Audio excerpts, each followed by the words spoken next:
Detroit is different, kid. Detroit is different. Detroit is different, kid. Detroit is different, fam. Detroit is different, kid. Detroit is different, man. White bang. Switch.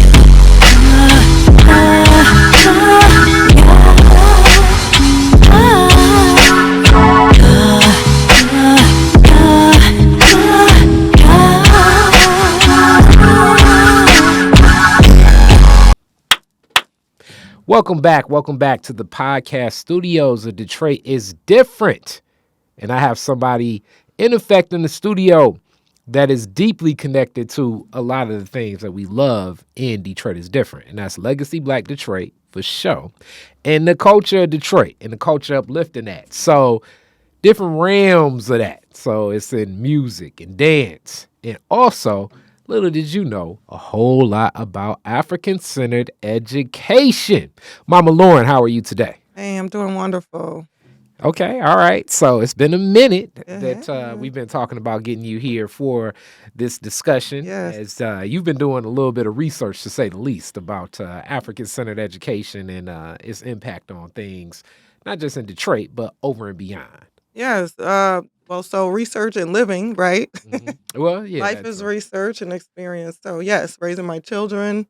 Had the opportunity to teach at Nsoroma Institute back in the day. Mm-hmm. Raised my children there. We are Pan-African, and so it's just what we do. And so started digging into what are some of the impacts that came out of that in terms of development of excellence. Is what we do. So yeah.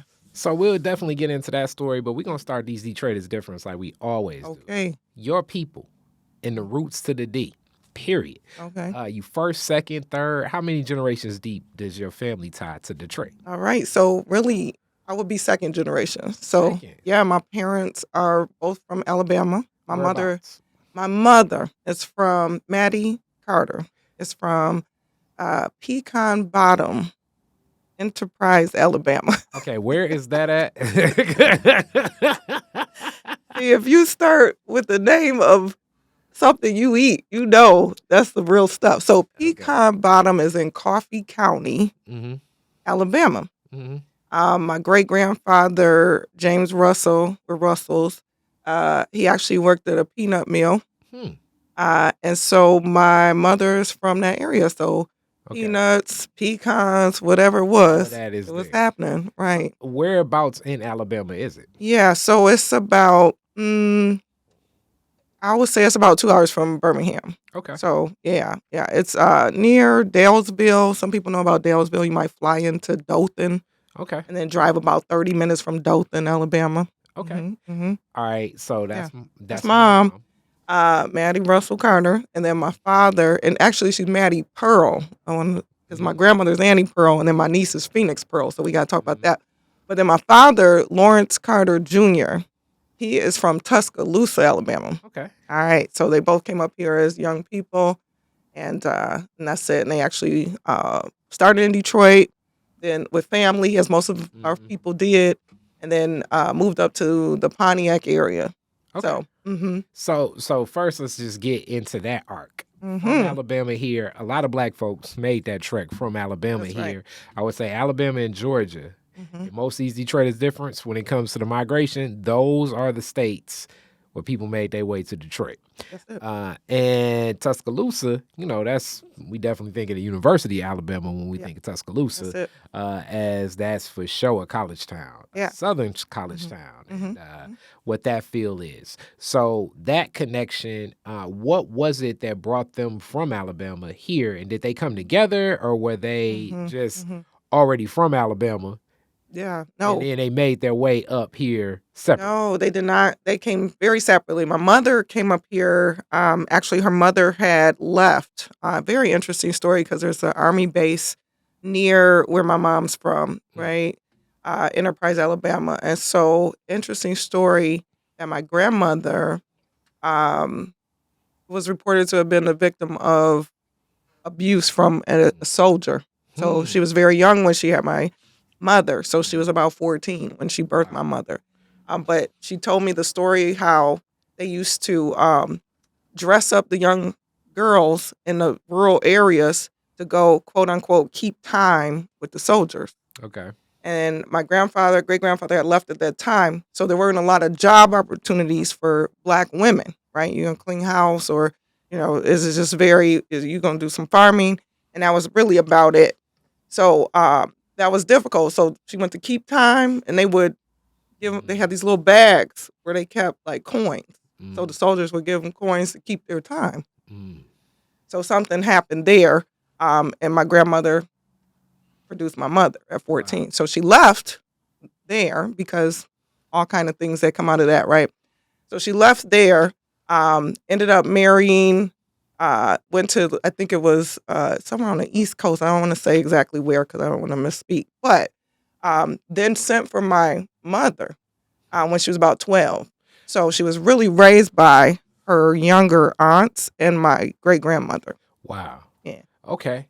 So that framework, I assume, definitely sets a lens for your mom, how she sees the world. Absolutely. And then when we think about that, I guess that's interesting that you say that, just how people look at this. But that keeping time and just what wartime economies create across the world, even currently when we think about the conflicts that are arised and the way that the way that I guess now what people would speak to like the industry of human trafficking and things like that. Let's talk about it's just been that's another premise within things of part of where militaries have functioned. It's a whole lot more in the military arcs and archives than Absolutely. Don't ask, don't tell. It's a lot of don't ask, don't tell that exists without war throughout time in soldiers.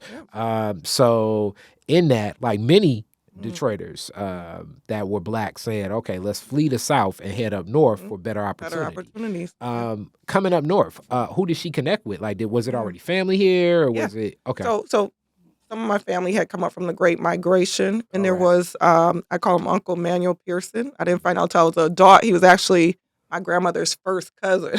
Okay. You know how that is, Black folks. It's very African, right, to do. There's literally no word for great aunt. They just your grandma, or they're just your, So anyway, my uncle Manuel Pearson, was actually Dr. Manuel Pearson. I believe he was the first Black provost of Oakland University. He was just a very bright student, so he had the opportunity to come north and went on to school, got his doctorate, and then matriculated that way. So my grandmother ended up coming to Detroit and being with him and his family for some time. So the Pearsons, and just well known, he was in Hartford Memorial, Kappa Alpha Psi, just did all the things, right? Okay. And he set a high bar. So my grandmother, although she never finished schooling, traditional schooling, right? Because I make a very clear distinction between schooling and education. She didn't finish traditional schooling, but she was brilliant. And so they were best buddies. You could not tell them apart. Wherever he was, she was there. So she got into these very prominent spaces, and she was at these parties and hanging out with judges and whatnot, just because they were always connected. So she was just this lady, just this very refined lady. And I love that about Black women, right? Black people, because during that time, I'm talking like 60s, 50s, 60s, they might clean houses during the day for some white folk, but when you see them in the streets, they dress to the nines. You wouldn't even, and she always would say, put on a lip before you leave this house. Like, we could talk about respectability politics, but to this day, my sisters and I, you rarely see us without a lip, and that's just an homage to my grandmother. She was like, hey, when you leave the house, you're not just representing yourself. You don't get to just leave and show up in public any way you want. You represent the lineage of this family. So that's her whole thing, respect the public, and that's actually the title of my upcoming podcast with my daughter, and it's an intergenerational conversation, because she was just, hey, pull it together. And I like that you uplift that, as oftentimes a lot of people say, sometimes I'm the one that always is given justifications for how things were. And I don't think it's justifications as much as I like to put things into context. Absolutely. Because oftentimes we're talking about, especially things from before, out of context. And I'm not necessarily saying that everything from before is correct or right or the most advantageous way to develop people with the highest qualities of life. That's no, good. but I also like to put the same, like if this was math, I like to put the same denominator into a lens of what that represents. Yeah. So another thing when we think about women in similar, like these stories represent many of our families, like my grandmother, and your grandmother, like part of the way that they looked at carrying themselves, having their pearls, having china in the household and things like that. These are representations and arcs of not just success, but to keep a standard of like what you say, of excellence and really anchoring a family in a way that supersedes some of the tribulations that they face because of the conditions of America. That's right. Now, a person may say, okay, so why are you focused on that? But it's like, it's beyond the focus. Hence, like even looking at, and I mean, this is even into like this is beyond Black culture, but like just American culture, like Audrey Hepburn. And what that arc of beauty and Americana represented at that time. And it doesn't necessarily mean that like, there is not space or place for, the city girls in this arc, but it's just a different Shout out to the city girls. We love the city girls. To how we look at the denominator of what they were going for so that you can look at this in the same semblance. Yeah, I mean, it's respect and you are who you are because they were who they were in their time. And so I think that's just the point of legacy is that you absorb those lessons and you evolve those lessons. And that's our duty, right? So with my own daughter, like she does not show up as a Pan-African. She does not show up as a Black woman in the same way I did. But I see myself in her all the time. And I love to see how she's taken some of those lessons that I've passed on and just evolved them in spaces and ways I never would have thought of. It's beautiful. Also, the other thing I like to uplift about your parents meeting here, this is another classic Detroit thing. And I'm sure it happened in other cities. Like, also, when you were from the same place, so like if you were Black from Georgia, you'd end up around a lot of Black folks from Georgia. That's right. If you was Black from Alabama, you would end up in a lot of places Black from Alabama. Yeah. So like it would be like social circles, like sometimes tying in lineages from like churches that were going to down south. That's right. Because of like the community convocations and all of that stuff even then. That's right. And things like that. So like different arcs of community, and I want to uplift that. I love that. And so that was my mother. So my father coming up here was different. And I tell these stories with bravery and boldness because it's the story, right? We have nothing to be ashamed of when we tell our stories. It's like, what did we learn from those lessons? But my father moved up here because my grandmother, Jessie Mae Cadell, she was leaving her husband, my grandfather, Lohren Carter Sr. Which wait, I gotta snapshot this too. At that time, as much as the whole concept of the way society still, I believe, views the concept of a relationship as a woman being ownership to a man. Definitely in that era. Leaving a man is like, it was not something they did very often at all. So the story, as I'm told, goes that she was leaving him. It just, things wasn't what they needed to be.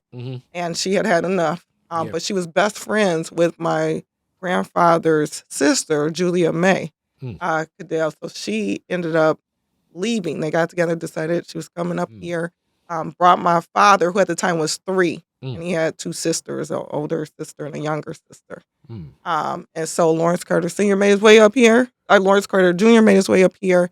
And she went and stayed with her brother, who there were twins. There was Ted and Fred Cadell. We got a lot of twins in our family. So Ted and Fred Cadell went and stayed with one of her brothers here. And then the rest is history. Ended up living her life out around the corner from her brother. And so, yeah. All right. So where at in the city, or are they settling? You mentioned Pontiac. Yep. So they were when they first came, they were somewhere in Detroit with a cousin, and I don't know exactly where. I'll have to go back and find out. So they stayed here for about 2 years, and then they moved to Pontiac after that. So my father would come back and forth all the time because he had family in both spaces. So he was in Detroit probably up to like 4 or 5. And then in the Pontiac area where he went to school, which is he has an interesting story. He was very brilliant young guy. My mom, too, they were both just intellectual giants who, again, didn't complete formal schooling, but highly educated, well-spoken folks. And so Pontiac was where they kind of settled. So how they met was very interesting. My uncle, who's actually my mother's first cousin, again, didn't know that till I was almost grown, right? My Uncle John Layton, who is a Buffalo soldier, actually helped start the Buffalo Soldiers here. He worked with the unit that's here now today. And he was back and forth going to school here. It's all tied in with like my Uncle Emmanuel Pearson I talked about initially, who was at Oakland University. He had got into some stuff with my Uncle Arthur Lee. He was like, he said he was a bona fide gangster, just into all the stuff and the women and pimping, all of that. And I just speak the truth, right? It's just the truth. It's the history. And then also, let's be honest about the Black experience. Let's be honest about it. It's across and the spectrum. He was a vet. He was a vet, too. So he was a vet. The spectrum. But being a vet for Black people at that time did not mean the same thing, and the opportunities and the benefits were not the same, right? So when he came back, he was into some other stuff.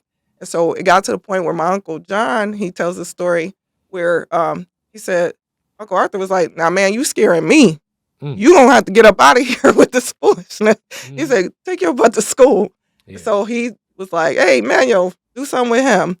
And so he went to Oakland University and actually started the communications department. He actually helped create the communications department at Oakland University, which I graduated from however many years later at Oakland University up in Rochester. So he finally found what he wanted to do, and then he became the chief of the fire department down in Orlando, Florida, where he still lives today.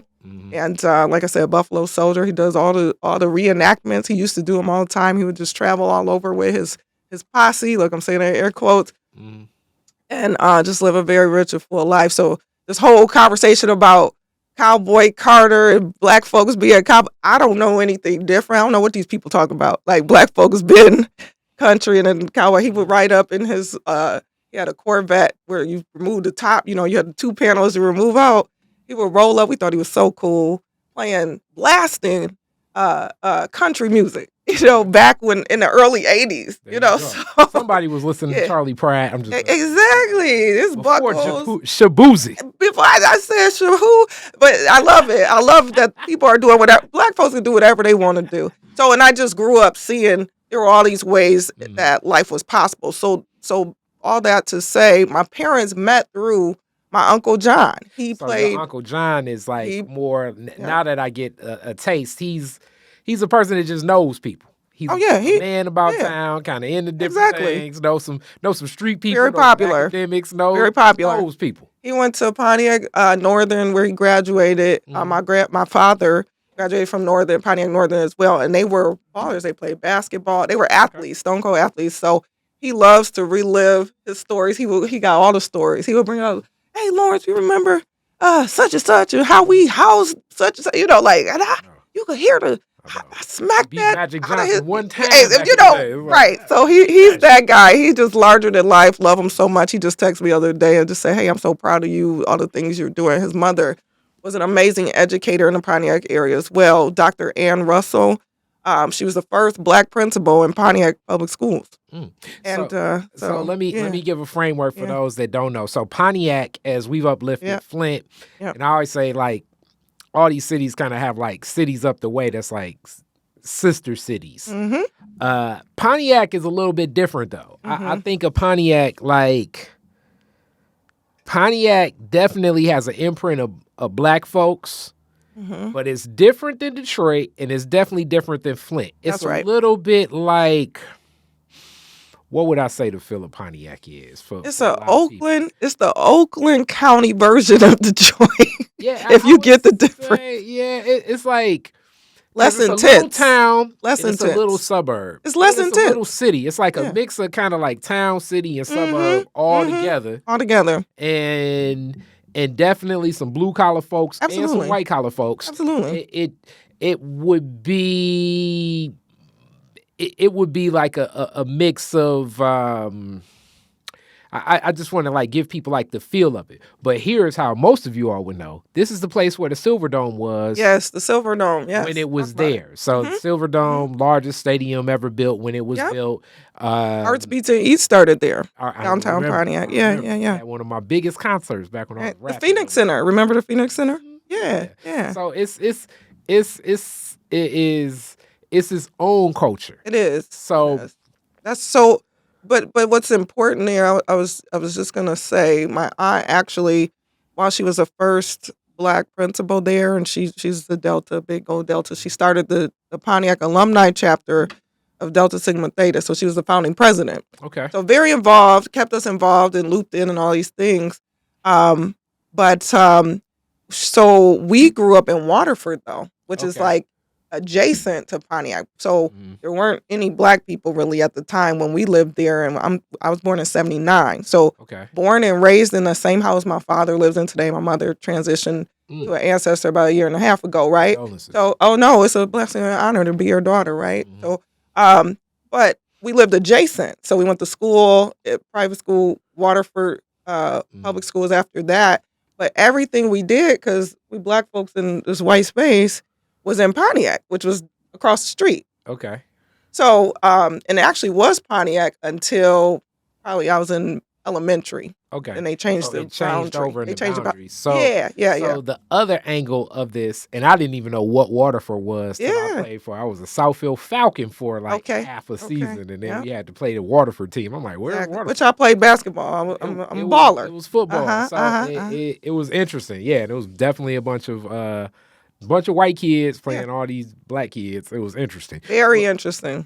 To say the least. So now we're there with like kind of where you grew up. What did your parents do as you were coming up? Oh, so they both worked for General Motors. My father, my father was a supervisor over where they test the proving grounds. That's what it was called. General Motors proving grounds. Engineering spaces, like safety and That's stuff. right. Just make sure that like, okay, like, you know, we see the crash test dummy things and all of that stuff. Yep, like the engineering techs. So he was a supervisor there for a very long time. He worked 38 years at the GM Proving Grounds out in Milford. Okay. And so, it was pretty cool because he would come home with these like secret cars. They would be covered in leather or whatever. You don't know what they are. Remember the first Hummer? He had that all in leather. We didn't know what it was exactly, but we got to get picked up from school and these things. Okay. So he worked there for 38 years. My mother worked at the headquarters when it was downtown Pontiac off of Jocelyn. Okay. Yep. And so she was in purchasing. I remember that because you call your mom, can we have a popsicle? GM purchasing, this is Maddie. You have to call it. Hey, she won't do this. Right. So GM purchasing is where my mom worked. And I think she was the administrative assistant there for some time. So, they were very involved in Pontiac. So I'm guessing you also grow up in a union household then. 1000%. UAW all day, right? We had the red jackets.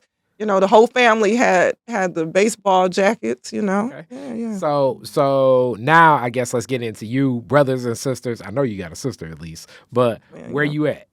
Yeah, so I am the second to youngest out of the twins. So, right, we're twins, right? So, but let me be clear, I am 6 whole minutes earlier than my twin, Nicole. Bless Nicole. You the old person. I am the oldest. 6 minutes is a long time. If anyone's in labor, 6 minutes is a very long time. Hilarious. So that counts. Hilarious. No, but I'm pretty sure somebody has a whole other story. They have heard the 6 minute tale for so long. It's crazy. For a lifetime. It's a crazy time when you are birthing.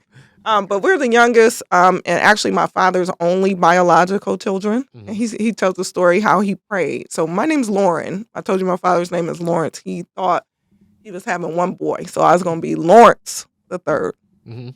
But in 79, ultrasounds looked like Braille. So there you go. And apparently our hearts beat on the same pattern, so they couldn't tell. So, surprise, it's 2 girls. So he almost passed out. My mom was like, what? You lying? I don't know whose kids those are. Do not bring them in here. I knew it. So myself and Nicole, we're my dad's only biological, but he raised my older sister, Taim, who is 7 years older than us. Okay. And my mother was married before. And so he's had her since she was like 2.5, 3. Okay. So she calls him dad, you know. So it's 3 of y'all. It's 3. And then they adopted a boy. His name's David, but we don't really see him that much. Just, you know, just around doing his thing. Yeah. All right. So it was 4. So like, was David younger, older? He is older, I believe, by 5 years. But again, he left when I was about 14, so I hadn't really. Okay. Yeah. All right. Had his own things going on. Yeah. So within that, coming up already, I guess twin life, you know, from people that aren't twins, twin life already is interesting. Yeah. What was twin life, I guess, for you? Because at what point in being a twin, and I guess you may be the first twin I think I've interviewed. Oh, interesting. Are you? Well, I have, but I didn't ask this question. Okay. At what point, just in growing up, do you begin to like develop your personality? Oh, yeah. Different than your sisters. And sometimes this can be tough. Like me and my sister are 1.5 years. So sometimes, like, even if you just close in age, it's like whatever you get, they get. Yeah. You know, it is what it is. Well, you know what? That's true. Because it's easy to just grab 2 of the same thing and let's go. The same thing. Like, yeah, if one person is, you know, like my sister loved going to the library. So it's like sometimes I have to go to the library and I wouldn't feel like going to the library. Yep. And sometimes I love the record store. So she would have to, you know what I'm saying? Like, you got to balance. You got to balance things. So my mom, she was really big on us being twins. We went to the twin convention every year. I think it's in wherever it is in Minneapolis. Twin convention? Twin convention still happens today. What is the twin convention? So you go and like who's the most alike and you win prizes. And so we've got pictures. She was excellent at documenting our lives. Twin journey. Yes, the twin journey. So we got tons of pictures of us year after year after these conventions. Like, is that where they get like the double mint twin? I'm just probably. Listen, I used to be like, hey, get your act together, girl. We got Tia and Tamara out here giving us a run for our money. We should be on, you know. But it was great. My mom did her best to like keep us connected. Okay. We shared a room, all those things. And then we got to the point where she would buy the same thing, but everything I got was purple and everything Nicole got was pink. Okay. To like differentiate us. Okay. Yeah, but my twin has always had a larger than life personality. And I guess I was more of the reserved, quiet one. Okay. So I'd be looking at her like, yikes, let's not do that because, you know, we both gonna get in trouble if you do that thing, you know. She's like, girl, take a risk. So it's balance. 6 minutes. 6 minutes. 6 minutes.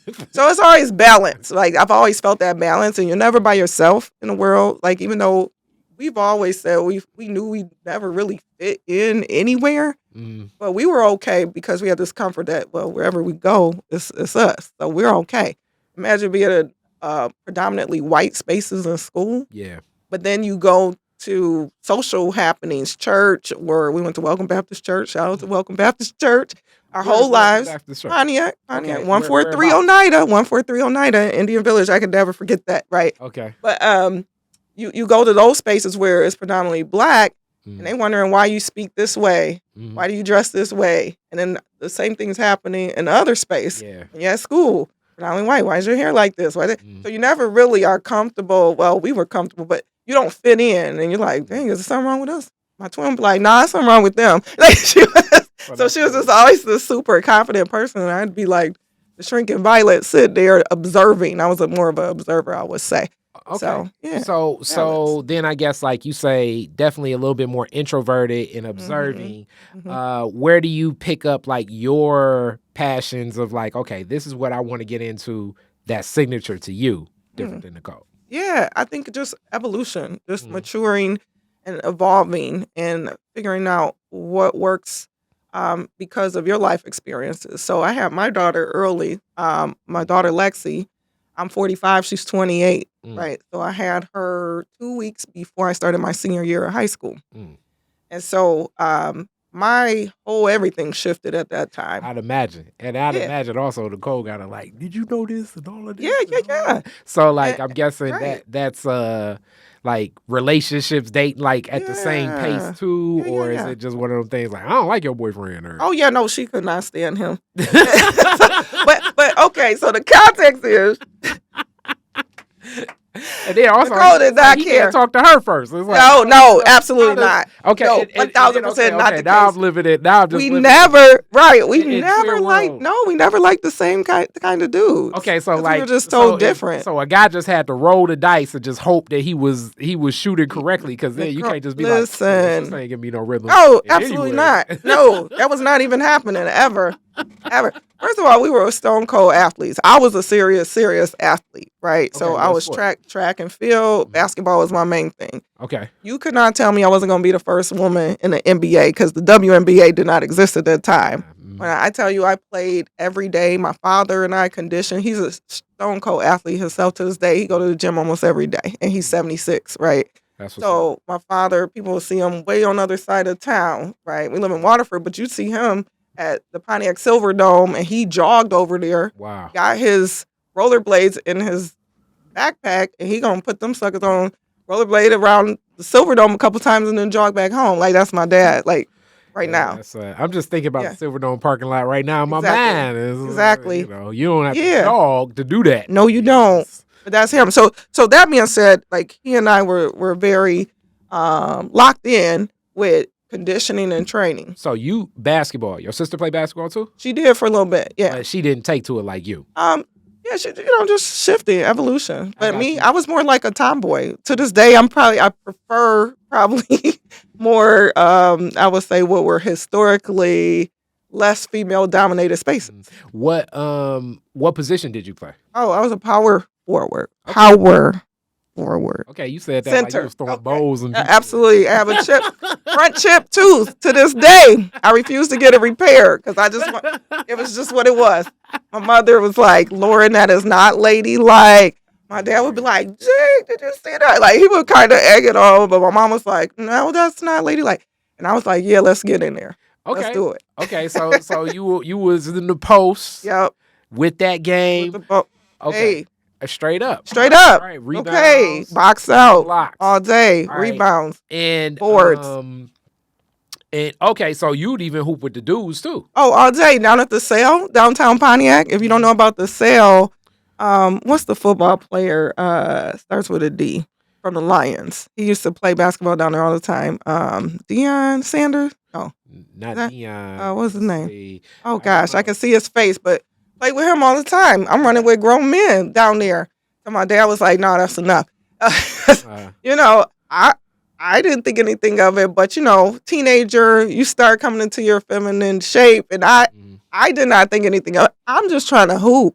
My dad was like, nah, bro, that's you were wrapped up. I don't want to be in here having a scrap with nobody. Exactly. But I was down there, Barry Sanders. Is that who Barry. Okay. Barry Sanders. That's who used to be. I would be balling with him. Like, grown men. Like, I did not care. Okay. I did not care. I wanted to ball every day. Joe Dumars, Field House out at Basketball of America. Mm-hmm. Like, that's what I was doing. Okay, so you were like really in the game of basketball. Yeah. Okay, and then you said track and field too. What did you run? Track and field. I ran the 400, 4x4 hurdles, 200 hurdles. You ran the hurdles, okay. Yes. Da. You gotta kick, run, kick. Yes, okay. I loved running, and just sports in general, competitiveness. I use those skills to this day. Okay, and then I'm guessing at Waterford, like you're like the star black athlete in this sea of white folks. Then I'm guessing. I don't know if I would say I was a star. I don't know. I didn't care. I was playing, and I wanted to be better every time. So I can't say I was a star. But I loved playing. Mm-hmm. I was going to be there. I was showing up. I was going to give my best. Okay. 1,000%. But my father was like serious about training and being the best. He was like, they're not better than you. They're not better than you. They might train differently. They might train more. But nobody's better. And that sticks with me. Okay. Yeah. That's deep. All right. So their sports, and I'm guessing, as we know, and I mean, this is tell as long as time, a lot of that passion, that love. Mm-hmm. And then from there, going to senior year as a mom. So you have your daughter before the school starts, or you're pregnant during senior year? No, I had her 2 weeks before my senior year. Wow. Yep. Okay. So, she was born August 17th. Okay. So what was that senior year like and you just stay, like, I'm guessing with parents like that, like you're staying at pace with your studies and all of that. What was that like senior year? It was wild. Mm-hmm. Object permanency was not a thing. Like time just, and that's something I've learned about myself. Like that's not something that really sticks with me. Time, I've really had to focus in on time, understanding time in terms of my lifespan, because it's hard for me to quantify it, right? Yeah. But what I do recall, and some of it's probably because it was traumatizing in a lot of ways, right? I thought, again, I was going to the MBA. Yeah. I thought, I'm going away to college. I had offers to go to Florida State to play. Like I was out of here in my mind. But then my mom said, "Well, you go on to school, and we'll keep the baby here." And I said, "Oh no, that ain't what's up. I'm not gonna do that." Man. So I consciously made the decision I'm gonna stay in Oakland University. So I went to OU. Okay. And started there, and I was like, "Nah, I could play, but I need to get out of here. I ain't gonna be doing this for a long time." I just interviewed Khan Satori talking about what his version, Khan Davidson, I should say, the writer, Okay. at Oakland University. And Oakland has definitely gone on different transitions, and he talked about that time. What era of Oakland are you there connected? Yeah, 97 to 02. I was there, Okay. straight in, So straight out. what was the culture at Oakland like then, for you? Because if I remember correctly, that's when Oakland kind of felt a lot more like a Wayne State commuter school, did. with a lot Very of with really a lot of people coming from like a community college. And what Khan opened up is like probably in that era, that was like the start of like, okay, let's really try to keep people on campus. Yeah. So I think that was definitely the shift right then, but it was certainly a commuter school when I started. And so I was staying at home initially, and then got into family housing on campus. It was great. I enjoyed my time because when you were in the OC, the Oakland Center, the Student Center, you couldn't tell you went at a HBCU. Like all the Black kids kind of congregated together. We solving the problems of the world together. And then when you would go to class, then you would be like, "Oh, wait a minute, I'm the only one in the class." Hilarious. So it was a little stressful for people. I remember being a part of the Black Student Union where, or it's called the Association of Black Students. I think that's what it was called, ABS. Yeah. It was a major problem to the point where they developed a program for like mentorship for new students of color coming in, because it's interesting that those same programs in a lot of schools are very similar now, where like I guess that's where like the students that are thinking about attending or have enrolled to attend may arrive. The Black students or non-white students will maybe come like a week or 2 weeks before and get a little acclimated to the campus, know what's going on, and then have some students that, Lord knows this because I went to WASH, so like I forget what like student advisors. Oh yeah, definitely. Yeah, mentorship. Yeah, in that. And I think that was necessary, and it was so brilliant that these young people were solving their own problems, right? It was like just a great example of Kujichagulia, like just self-determination. They were like, "Hey, these numbers look terrible. We need to do something about it." Like our friends show up here from Flint, from Detroit, from different spaces, and they never been in a class where they're the only person of color that looks like them, that speaks in the way they speak. And so we were hearing stories of, I don't even want to raise my hand to answer a question, because I feel like everybody's gonna turn around and look at me, or I might say something wrong, and they don't know, quote unquote wrong. So that was, the fear was very real, and a lot of people didn't return that next semester after their first year. They come the first semester, and the trauma and all of that just caused them not to return. And also, because I've been in this position too. What is it like, but more so the opposite? What was it like being not just one of the only Black students, but for you possibly being maybe the youngest person in a room with a lot of other students? What was that journey like for you in balancing? Well, you know what? I think one positive of me attending high school where the majority of students did not look like me, I felt comfortable wherever. Yeah. Right? And being uncomfortable all the time with, like I said, it was this switch back and forth, because you'd be in school with a bunch of Caucasian people, but then you'd be in church or My mom had us in the teen sorority groups. The Zeta Phi Beta had the Arcanettes. So we were in these groups. We were in social settings, all these things. So, balance. I was a Girl Scout up until my junior year, of high school. So I just had opportunities to engage. I could show up and be like, okay, I'm straight. They got something to say. I got something to say. Okay. Yeah. And my dad used to be like, I don't know why you got us out here. We in Waterford. And you just gonna do all the blackety black stuff. You gonna make these kids sign petitions. Like, she did not care. She was like, I don't care if y'all go to this private school, if y'all go to Waterford, y'all ain't going to school on Martin Luther King's birthday. Like, before that was the thing, she was like, and furthermore, before you leave the day before, I want you to get all your friends to sign this petition. We're gonna take this. My mother was just like, no, we ain't doing that. Right. So that balance was like, speak your piece, basically. Say what you need to say, as long as you stand in righteousness and truth. And that's just how my mother was. If they got something to say, you got something to say. All right. So after Oakland, you got the kids a little bit older. Where's the scope? What are you approaching life as? Yeah, after Oakland, I actually was trying to figure out where I was going. So I mentioned I graduated out of the communications department where my uncle John started. Yeah. And so I was looking for internships, and I happened to be driving to school. I had a Saturn. I'll never forget I had the Saturn. Okay. I was driving to school, and I heard on the radio, Radio 1 Detroit, Mason in the morning show. I just moved from WJLB to WDMK, which is Radio 1. And they were like, hey, interviews today for interns for marketing and blah, blah, blah. I was like, oh, interesting. I made an executive decision that day. There you go. To make a U-turn off of Oakland's campus and not attend classes for that day. Okay. And drive down to the interviews. Radio 1. Radio 1 Detroit. So I left, went down there, and beat out about 50 people. Wow. For an interview to be a marketing intern. Okay. All right. So I have a lot of like outside information in that space is with radio, TV.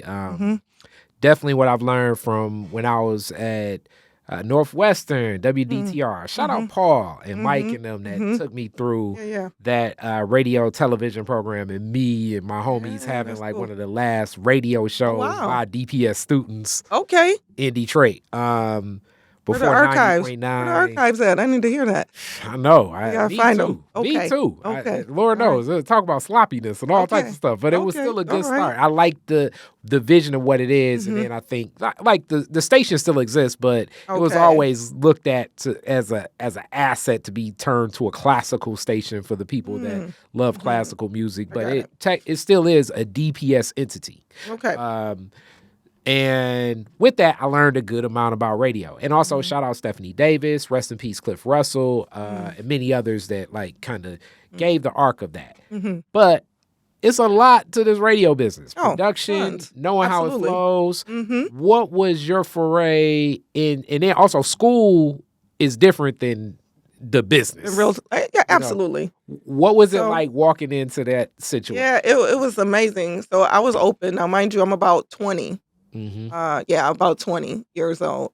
And so I go there. I actually stayed for half a year as an intern, like a semester, and then graduated in 2002. So it's 2000 to 2001, all the way through. So I graduated and ended up leaving the marketing internship, which was like inventory. You do like the I forget what they call them around the city, different engagement sessions. If you find yourself as an intern for like any media, larger company, you're going to be, you don't know what you're going to be doing. You don't know. Day to day it changes, which was awesome. Like I loved that about radio and just media in general. So I started as an internship, but I didn't stay there long because I had the opportunity to work on the morning show. So I'm doing things like managing the people coming in with their demos on Thursdays, right? So, you had the station manager who would go through demos to see who might get played. So I was a person there in the morning. Like I can remember Kim coming and trying to get his music played. And Mason used to be like, hey, twin. He called me twin. We're going to go get rid of him. Hilarious. Or different people coming in. I remember when 50 Cent, nobody even knew who 50 Cent was, and I had to go pick them up from the airport. Mary J was coming in. Bow Wow. I set up that skating party. He had a skating party on the east side. So, like, I was running, like, logistics with the marketing team. And so, like, all these things with these artists who are, like, huge now. And it was like, oh, who are these people? Okay. So back then I started in marketing, transitioned to the focus on the morning show. And then I became the assistant associate producer actually on the morning show with Showbiz Mosley, who is hilarious. Robert Showbiz Mosley, one of my all-time favorite people and teachers.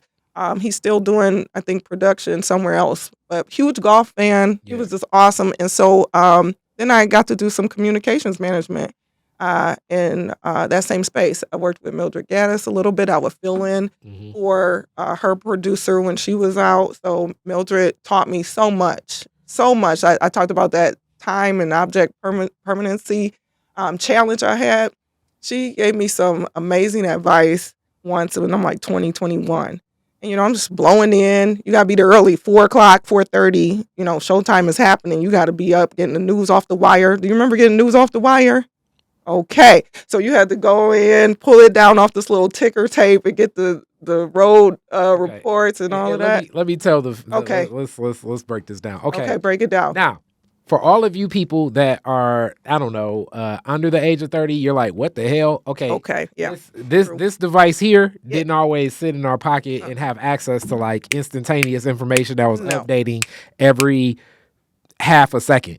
So because of that, people will rely on listening to the radio for traffic updates and weather updates, and then even whatever the news stories was. That's right. So a news wire, and there were multiple different types of news wires where it would function in the bulletins like what we would think of like as a let's just say a post, a Twitter for its like day post, or a bulletin, and like you have different bulletins that would come and it would cite who providing it and how they're providing it, and then you could read it off. So like oftentimes if you're listening to radio, and I remember this from Paul and stuff, because we sometimes do the updates, and you do the updates, you learn how to read copy, meaning that person is like right and read so it. It'll say something like, today it's 2025, and 2025 we're starting off, and 10 years ago blah blah blah happened, and today's high will be this, and today's low will be this, and you need to make sure that you stay active for this. Those liner drops, because at the end of the day, a lot of this media and marketing, even YouTube included,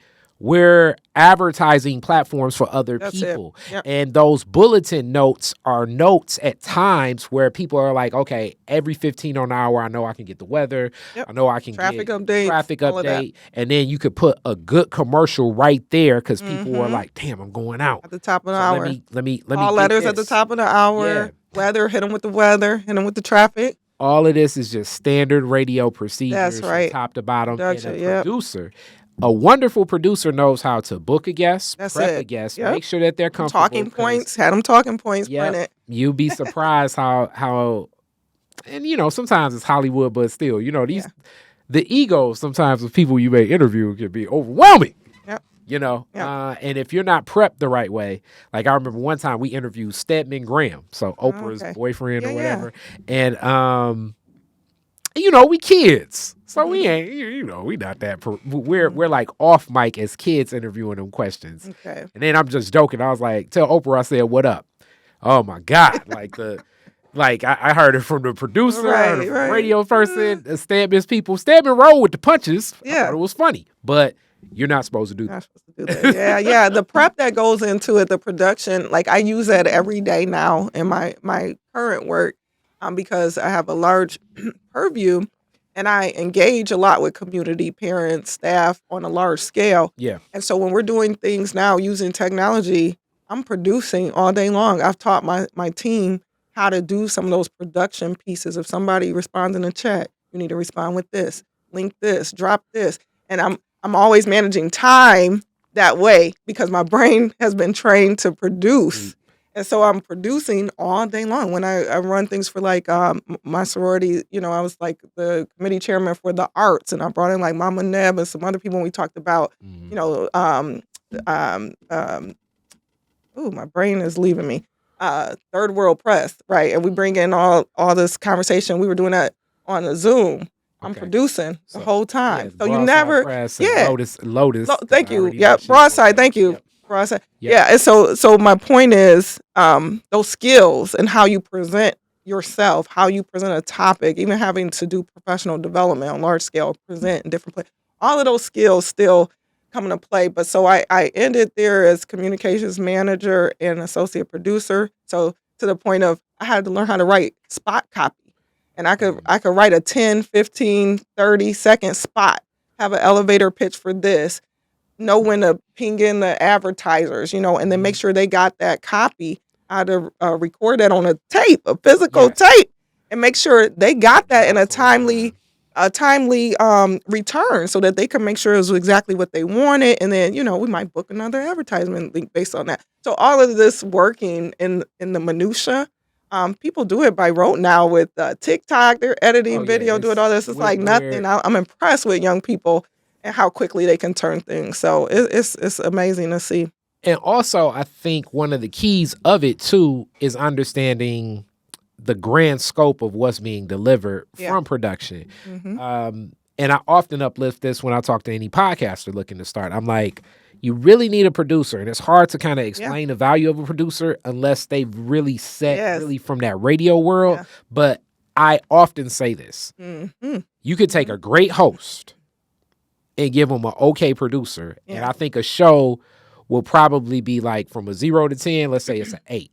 But if you take an excellent producer and you take a horrible host, you probably can pull that up to maybe a 9. Yes. Because a producer is going to know how to, first off, work with the strengths of that host, know how to guide that host. Yeah, and there's certain shows where you could just tell this is excellently produced. And then even like sometimes like your favorite radio show, you're like, man, it seems a little bit off. Chances are the producer that was there is no longer. You have to have an ear in the space, in the dead air space. There's never... so my brain works that way. So I can tell when someone is good at video production versus sound or audio production. It's two different things. You have to have an ear and an eye. And so if you have this dead space, people don't realize that that's costing you listeners. That's costing you listeners. That's costing you people who are going to engage with your product. You sound like radio all the time, like Paul. Absolutely. With that. That's my life. I love it, and that's why TV guy. He'd be drinking coffee. That's groggy radio voice. Please. He'd be like, "Well, you got to get on there because if a person has dead time, they're gonna change the station." Absolutely. But it's the truth. That is similar in this world of content creation. Like I often tell people, stay at a rhythm with whatever your show is, because the minute that your show, whatever it may be, even if it's every month or every other week, the minute your show is down, people are going to the next show. That's right. And when they go to the next show, it doesn't mean they won't come back, but it's now that I like. I don't know. Now that I like radio show, morning show A, I'm probably not going to go back to radio show B as much because I'm going to get hooked. It's same thing with podcasts. Like I tell people, I'm going to get hooked to the segments. I'm going to get like the personalities. I'm going to learn the flow of the show. And now this is a part of how I'm consuming the content that's given to me. That's right. And that's golden. So, I mean, I love getting to speak about that because what I do now, people say, oh, that's so far away from the work that you were doing before. No, it isn't. No, it isn't. All day you have to know how to engage properly. You've got this much space. You got just a short space of time when you're communicating with someone who's elevated because they're upset about something, like in the work I do now. If I have a parent come in and they're already up here, if they got to come downtown, they already up here, first of all, right? So you have to engage, one, know how to listen, two, how to respond, if you should respond, and if it's time to address the issue or just let them vent. And then say, let me do this, and I'll get back with you in 30 minutes. Like you have to gauge that. So literally, it shaped the way that I just interact in the world in general. Okay, so from that, and that's also a very, like, media in any arc, media entertainment, it's like you're riding the wave. You're riding a wave where you're maybe only seeing the possibility of, let me be advantageous here, maybe about a month and a half, 2 months out. And I think that's from everybody from Beyonce to your cousin that just started rapping. Like, it's hard. It's not like you can really see so far because it's just so many shifts. So you move from that world And how do you end up in this space more towards teaching? And how do you end up in that role from saying like, okay, something so fast paced to like almost like in a lot of ways opposite in that pace? You think so?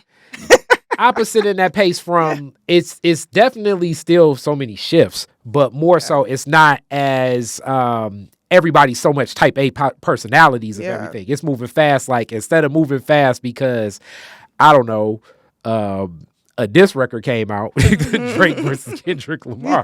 You moving fast because we got to move with the kids. Yeah. So they're both people heavy spaces. So I don't really see them that different. Right, you're managing a lot of people and a lot of people's energy and their needs. Right then, the children, the adults, the administrators. Your classroom dynamics. One person having a moment over here, one person had a poor ride in the school, or their mama went off on them. So the ebb and flow is still there. You literally have to know how to think on your feet and keep people's attention, keep the engagement. Right, so I really don't see it that different. You have to be able to apply, and these are transferable skills. Wherever you go, there you are. I'm gonna keep saying that, right? I like it. Wherever you go, there you are. And so you show up understanding those things. And we have some people who are in the space of education who don't understand. I'll say schooling. I'm being clear about the difference. We have some people in the space of schooling who are in front of young people every day who don't get that you have to learn the ebb and flow. Sometimes it ain't time. You might have a lesson that you got to keep on pace with. But if a child is having a poor start to the morning, you have to address that, because that's just going to, carry over, go into something else, and that could disrupt the rest of the day. But if you ebb and flow, you have to pause and address that. Let me get everyone else started, and then young lady, come with me in the hall for a second. Let's engage in a different way. So you have to read the room. All right. So when do you make that shift to teaching? So I've always been an educator. All right. So, and I've always taught. I don't care what I'm doing. I've been a teacher. That's just who I am. But when I changed to education of young people in the system, that came from my family structure shifting. Right. So I loved being in media. I loved it. I traveled all the time. I got to do media junkets. Do you remember media junkets? Break it on down. Woo, media junkets. Okay, so again, was working with John Mason in the morning show. And he actually hired, once I was done with my internship, he hired me directly. He was like, nah, twin, I need you to stick with me. So he hired me directly to stick with the morning show. Him, Shawnee D, AJ Parker, Showbiz, all of those people. That's who I work with. Love those people. Love them down. And so in that, got to do that for a couple years, and then I was going to get married, have a baby, and all these other things. So the pace of media in that competitive field at that time was something like, you got to move on a dime. You got to go where the opportunities are if you really want to win in that space. And I just looked at all the people who were at the top of their game. Tamara Necto, she was the head of Radio 1 at the time. Brilliant young person. She was from Canada. And I don't know what she's doing now, but I would just observe her. I was like a nobody, but she would talk to me like I was somebody, and just a short lady. I mean, maybe she was 5'1", maybe not. There you go. But a powerhouse. And so I observed all these people who were at the top of their game, loved what I saw them doing, but they all were they didn't have children, or, if they did, they had one, and, I really wanted to have a family. And so I said, well, is there a way for me to do this and maintain? But school sounded like the right thing. And I always knew I could and wanted to. I love children, love young people. That's just, my heart just swells when I think about young people and possibilities. So went back to school, started working on my master's in education, and started working in Pontiac Public Schools. Okay. What year? This was 2004. Okay. 2004. All right. So there you back at in your footprint too. What grades are you teaching off originally? So I went there was a program called the Reading First program, and teachers were given dibbles. And so dibbles was this assessment to determine where the children were in the 5 components of reading, effective reading. Yeah. And so I came in as a sub. So the program was you come in, you could substitute and fill in so that the teachers could had time to do these assessments. So I did that, and I got to go to a lot of different schools and just see how things were happening at the time and figure out where I wanted to be. So then I got into a long-term substitute position in the Montessori program. So Pontiac was like really a headliner in bringing Montessori programming into the public school space. So I got certified through American Montessori Society. My children actually ended up going into Montessori. I really appreciated the philosophy in a general way. And can you break down the difference into the Montessori education? Yes. What makes that so different? Yeah, the general philosophy is Maria Montessori was an Italian medical student. She was becoming a medical doctor. And so they didn't really like the idea of a woman becoming a doctor, right? At the time, this is like 18-something, right? Probably don't right now. But. Yeah, well, we could go there. And so, they gave her an assignment that they felt was impossible to do. Like, we're going to put her in this convalescent home, like with people who were intellectually or developmentally delayed in some way. And so at the time, people would just house their young people who had intellectual delays in these homes, right? And so they put her there, and that's your assignment. You're not going to really get to do much else. So she saw that if something was knocked over, someone who had, low control of their bodies or almost no control, they might knock water over, and then someone would come clean it up. And she was saying, well, why don't I teach them? They need to learn how to clean it up themselves. How no one's really engaging with them. They just let them sit there, they feed them, that's it. And so she started teaching them daily living skills, practical life skills. So instead of giving young people toys, she said, no, let's give them real items. Give them a plate, give them a cup, teach them how to use it. So the whole concept of, I don't give children plastic cups in my home. I don't give a 1 and 2-year-old a plastic cup. I'm giving them glass and clear glass at that, because young people need to be attracted to something. So the sound, the pouring, they can see the water or the juice or whatever go into the glass. That's attractive. Now I want to learn how to engage with this thing, right? So it's that concept of fully engaging in the whole self with a lesson or understanding or a way of being. So practical life, basically, those are the skills that they're focused on. Toys don't exist in the preschools, and you keep those young people together. So they might be 2.5 to 5-year-olds in the same room, and you keep the same teacher. And they kind of what we would call platoon with those young people throughout that time. And it's amazing. The dynamics are the 5-year-olds become the experts. And so they have this sense of confidence and, how I am the expert. I can show this 2.5-year-old how to do this. And the 2.5-year-olds, their learning is elevated because they're learning from someone closer to their age. And they can young provide people, a better context. A different context. Kind of like communications, too. Correct. It's like, this is a better sender of the message. Sent because, they're a lot closer to the 2.5 That's than we right. are. That we are. And it decenters, Montessori philosophy decenters the adults. You are not the main person here. You don't have to teach a lesson. But you can facilitate learning. So I think from that, I took adults need to decenter themselves. What about that, right? What if you decenter you and your importance? So you don't need a large desk in the room, and you're sitting down at this desk as an authoritarian figure. No, we're facilitating learning. And so the children, you model, less talking. You model. Children learn what you do, not what you say, right?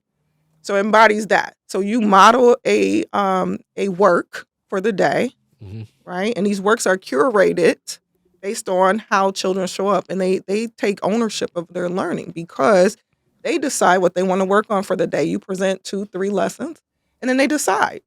That's deep. So with that, I want to put a pin in that because you said 04. Yep. So that also puts you in the mix of something that I think is big in culture of at least my heart, but a lot of Detroiters too. You're, as Mason makes a transition to announcing for the Pistons. I was right there. You were right there. I was right there when the deal happened. Okay, can you talk a little bit about just that energy? Because to a lot of us, okay, for people that don't know, okay. So John Mason, most of my life, was the voice, and still is a voice in Detroit radio. Absolutely. That like coincides in a lot of things. And at one point in his career, and right now he's been that for almost decades now too, the voice of the Detroit Pistons, where he makes the rallying cry, Detroit basketball, which many other teams I think have taken as well now. But what was that like in the start of that? Because this is also the Piston team that wins the championship. So. Yeah. Oh, man, it was interesting. So I mentioned the young lady, Tamara Nectar. It's so funny because I'm not really talked about any of this, but being the youngest person on that team, I was just in spaces all the time, just observing. Yeah. Quiet. I might go pick up breakfast from the clique for everybody, the clique down the street from that was what it. So I would just be in these spaces and observe all these things happening. I can remember Tamara Nectar, who was, I can't remember exact title, I'm going to say she was the general manager of Radio 1 Detroit at the time. She was sitting next to whoever the guy was over the Pistons at the time trying to organize this deal. And I can just remember watching her sit there and they talking like they shooting whatever. And she leans over and whispers. And I said, the power of a woman whispering. And it was done. It was done. And so then what I saw was she organized the deal. It wasn't no big to do. I'm sure there was later. I wasn't at all the happenings. But it moved at that point. And he came and he was like, twin, it's happening. Okay. So when does he come in with the Detroit basketball phrase? It just natural. He's a genius. So that was just something that came about. That just happened. John Mason is a genius, right? And so the way he just, his brain works. Like I had the best teacher. Like I could probably have another master's degree in radio science. Wow. Right. Just observing and listening to him, Showbiz Mosley, all of those individuals. But no, it just was a flow. And he would practice certain things. Like I would hear him practicing things in between takes and things like that. And he was trying to figure that out. So I don't know when he decided to move forward with which one, but I heard several options. And he would try them out. And just if someone responded, call and response, Black folks, right? If he says a Detroit basketball and then people start saying it, that worked. He would be like, there it is. That worked. Because that became like, so when I'm a kid, the Bad Boys Pistons. Yep.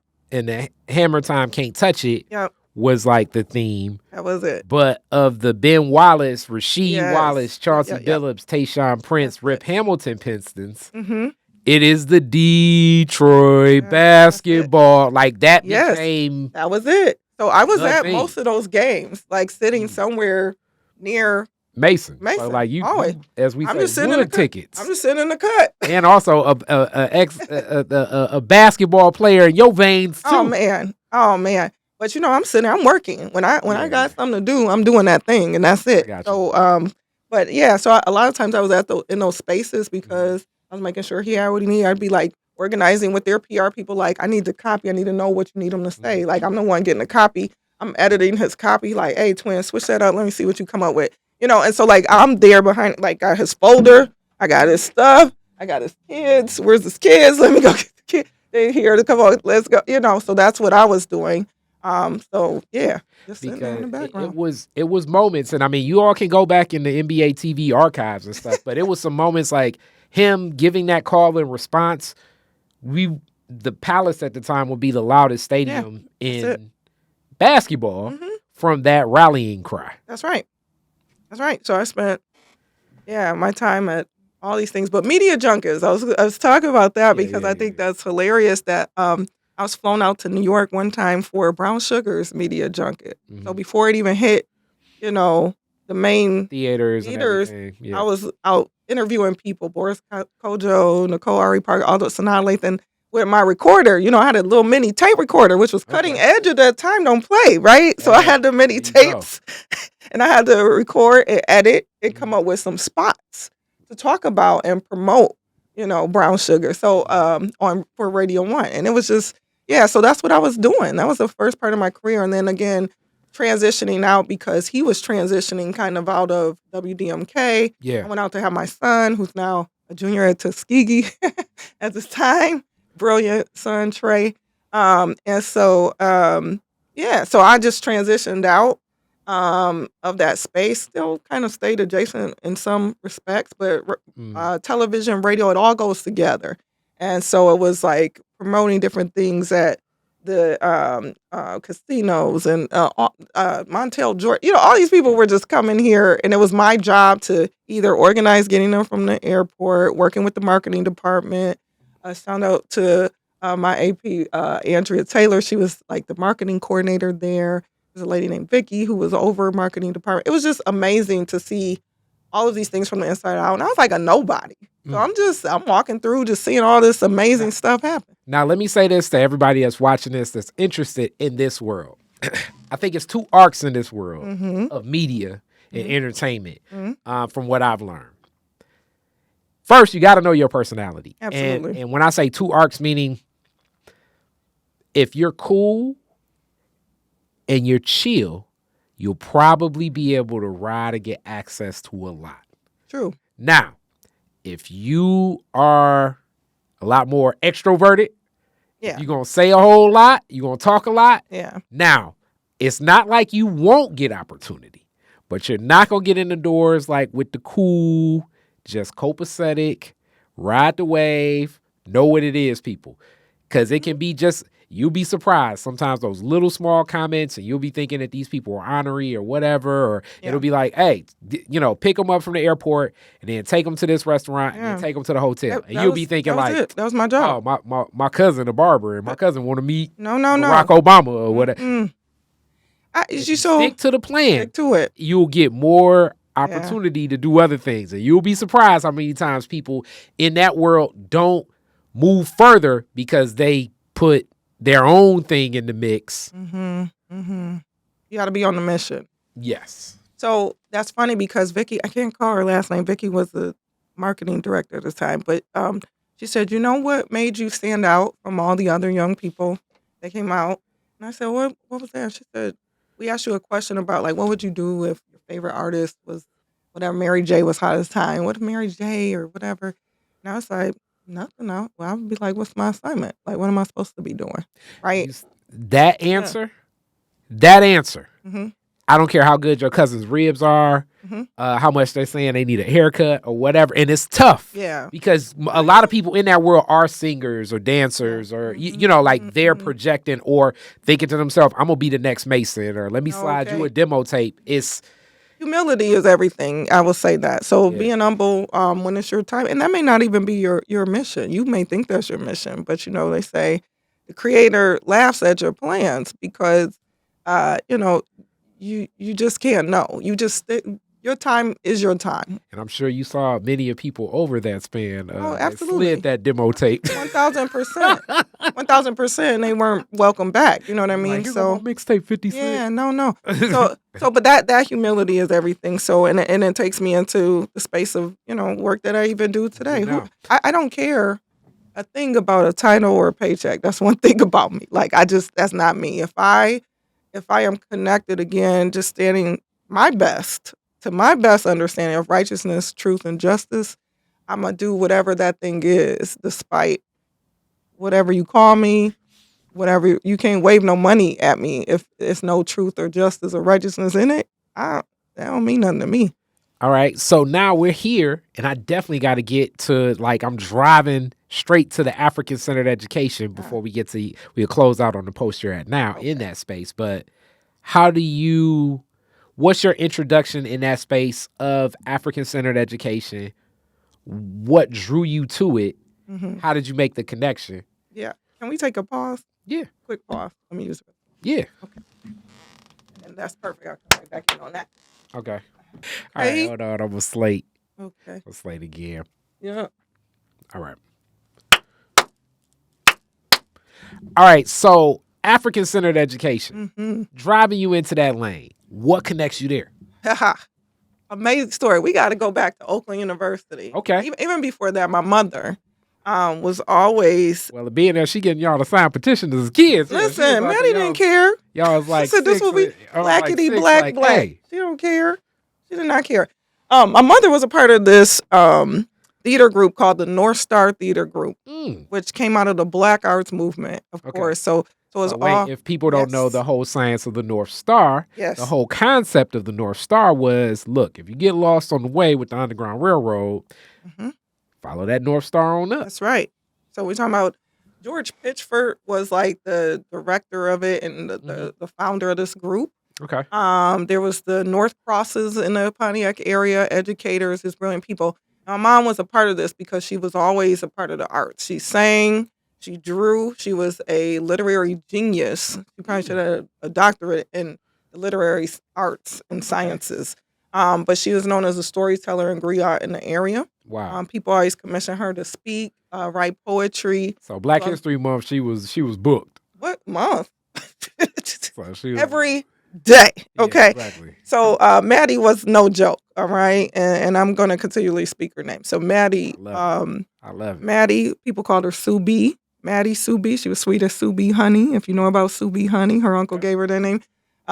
Maddie Pearl. She was a part of the North Star Theater Group, which was so well known. They did portions of Ma Rainey's Black Bottom, August Wilson plays, and by writ and wrote, we must also be a part of this whether we wanted to or not. So let me start there. There you go. Acting since young people, right, at the Art Center there in Pontiac and whatnot. So just very well known for that. But she was a lover of the arts. So we every year went to see Alvin Ailey, Dance Theater Harlem. If it was Black and happening, we were going. Okay. That's just it. The cultural connection. Cultural connection, 1,000%. She was a part of the African folk ensemble back in her 20s, 30s. And she used to be, what was the street? There's a street that was well known in Detroit. She used to talk about, I'm going to come back to it. But she taught Hastings Street. You mean Hastings. Inside Black Bottom. That's right. My mom would always be on Hastings Street. She talks about it. There's some news articles about the African folk ensemble. So my mom was it just wasn't no, So she sold things. So we had whatever we needed for Black History Month, February. That's just what was happening. So I take that route because she would make sure, even though we were in Waterford, Pontiac area, we were always at the Shrine of the Black Madonna bookstore because they used to put on phenomenal programming. If people don't know that, I'm sad that people don't know that life because she made sure we were down there at whatever programming they had going on in the bookstore. Which I want to contextualize the shrine because it's down the street. So the Shrine of Black Madonna, definitely from that arc of African-centered Christianity, Reverend Jaramogi and many others. I believe Jaramogi's Uplifted, but it was a movement of togetherness for many others. So it was the training center, housing for people, definitely a church, but also a bookstore / cultural center that's down the street. Not that far, like in my footprint. And me and my dad were just talking about this. It was one of those places where, like, if you were a Black author, almost with anything, but especially like extreme Black thought processes, you could come with a box of about 200 books and you sell them out. So Detroit was on your list of going to the cultural center at the shrine. You go in and the art, the books, definitely the smell of incense and shea butter. The lectures. And African art and sculptures. Just a feel and an energy that existed for most of my life coming up. The doors are closed in the cultural center now, but things carry in its other ways. Like me, y'all go online and buy some of the Black stuff, or y'all catch it at different fairs. But at one point in time, what the cultural center meant was one of those spaces. So you're always making that connection.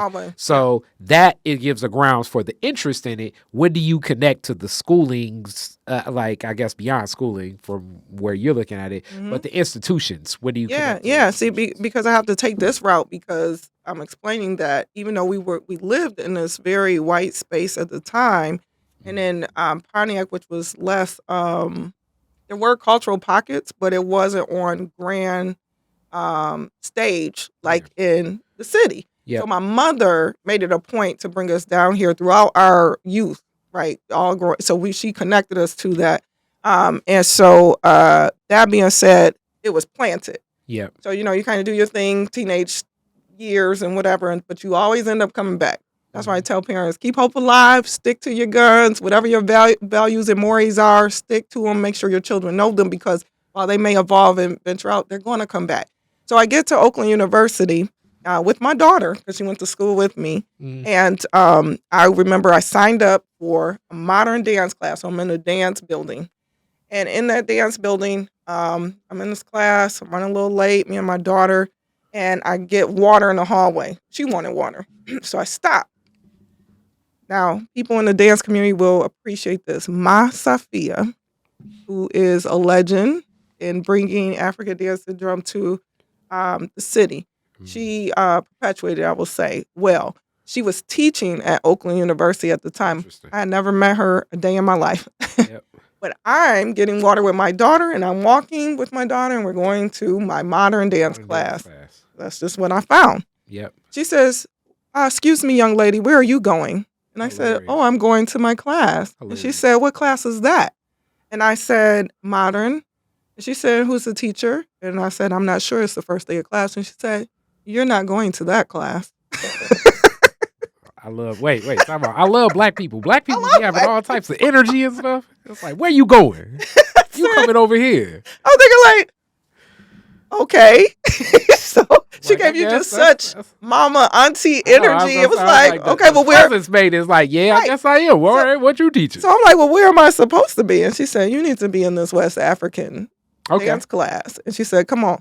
And I said, okay. There we go. So me and my daughter, she like 1.5, 2 maybe. Exactly. And we walk into the class, and it's Baba Covier in there, and then just her. And so he in there about the drum. There's 2 other young people, 2 other students in there, and she pulls us in a circle and she starts talking. I said, "Oh, this is where I should have been the whole time." Now I got to go back because I was aware of traditional West African dance and drum because my twin and I, Nicole, we got into modeling because we danced. We always danced. Yeah. And we got into modeling, and so we did a lot of modeling in the city. My dad used to be like, "Don't be driving down there in that car now. Don't be driving down there," because it was different times. Like 90s, mid-90s or whatever. Also, dads and daughters. I mean, my dad. I'm still a daddy's girl. I don't care. What are you doing? I do not care. And so, listen, right. So we were coming probably at 17, 16 down to the Serengeti Ballroom. Okay. You remember the Serengeti Shout out to Ballroom? Bill Foster. Mr. Baba Bill, right? He's an upcoming Detroit is different. Oh, he's so fantastic. So Baba Bill, I'm young. I'm 16, 17. No, 17 because I had Lexi for sure with. Yep. And I was modeling for a show, and we go upstairs, and first we hear all of this African dance and drum. It just snatched us. Me and my sister was like, we never made it to the rehearsal. I want to tell you that, right? So it's Mama Kahamba, it's like Amin Ra, Modibo, Baba Modibo is there, and they are doing class. And I'm like, missing 2 models was downstairs. Snatched our souls. Snatched our souls. We never made it to the back room. So then we were like, whew, that was all that we needed that to be. Yeah. So coming back to now I'm at Oakland. So this probably was 6 months after that happened. Yeah. I was like, oh, dancing. Yeah, this is what's up. Okay. So take that class. I'm introduced to Les Ballets Africains, like the video of it, and I'm just blown away by the artistry, the technique, and just the history and the people, and just understanding it deeply. And Mama Safiya was no joke. Do not think you coming in there and dancing all wild and out of order. And just that she had the integrity of traditional dance and the history, and that there's always, she said 3 things. There is a song, there is a rhythm, and there is movement specific to this particular dance. And this is the name, and this is the people that it comes from. And this is why they did this. And so you honor that every time. Yeah. You don't just be in here doing whatever you want to this, because this song and this rhythm means this thing. And shout out to check the archives of Detroit is Different not so long ago. What Ajra Algali is doing right now, connecting in some of that. And I know I had I'm gonna tie that in a minute. I'm gonna tie Ajra in. A short that a lot of people were watching, just talking about so many of the dances are representations of different different pieces of the culture. Yeah. And what it represents. So actually, Azra and I met at Oakland, and I brought her into traditional African dance and drum through the group that we revitalized at Oakland University called a Conke. Ain't that something? So that's how we connected in that, and then we met back up after we finished school and got back into dance and drum. Ain't that something? Yep. Shout out Azra. Yeah, Azra Gali. That's the long time. Creative. Yeah. So so that being said, that's how I got into it. And so once I saw the artistry and understood what was actually happening, it just consumed me. So the dance and drum consumes you. Mm-hmm. And then this leads into, because I know you're doing studies in it. Mm-hmm. Like, how do you end up saying, okay, I want to get a PhD in this? So, well, so two different things, right? So dance and drum is kind of the segue into this newfound love and appreciation for our legacy as African peoples who happen to be on this continent. Mm-hmm. And so it's such a deeper lead in that Mama Safiya took ill, and then came in Kahemba Kitwana. Uh-huh. Not Mama Kahemba, not Sawande's mama, but Kahemba Kitwana, who took over the class. And so she then was really drilling technique, right? And so then that class ended, and then she said, you should come down to the African World Festival. And I was like, oh, okay, I think I've been to that once or twice with my mom in the past. So we get a group. She was like, you really should do a group here at Oakland University. So we looked into it, me and a young lady, Angel Reed, and we actually revitalized what used to be a dance group called a Conke. And so that group went on to just do great things at Oakland University for a long period of time, and I led that for some time. And actually, Oakland University did a write-up on me, and we talked about that. And so in their alumni mag, probably last fall, there was a nice write-up and talked about all these things in that connection. So you go to African World Festival, and then you meet all the people, right? And then you're like, oh, who's this? Oh, that's Chosan. What's Chosan? You see all these young people dancing. Chosan was the dance and drum group out of Nsoroma. Mm-hmm. And so I was like, whoa, the children. Children just get me every time. So I'm like, oh, the children, how do we connect with this? They were like, oh, this is the African Center School. This is what it's about. I was like, this baby is going to Nsoroma.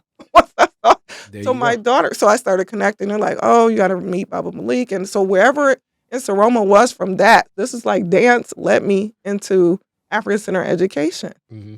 And so we're down there, I'm meeting the people, connecting with the people. I'm like, these have been my people all this time. I didn't know.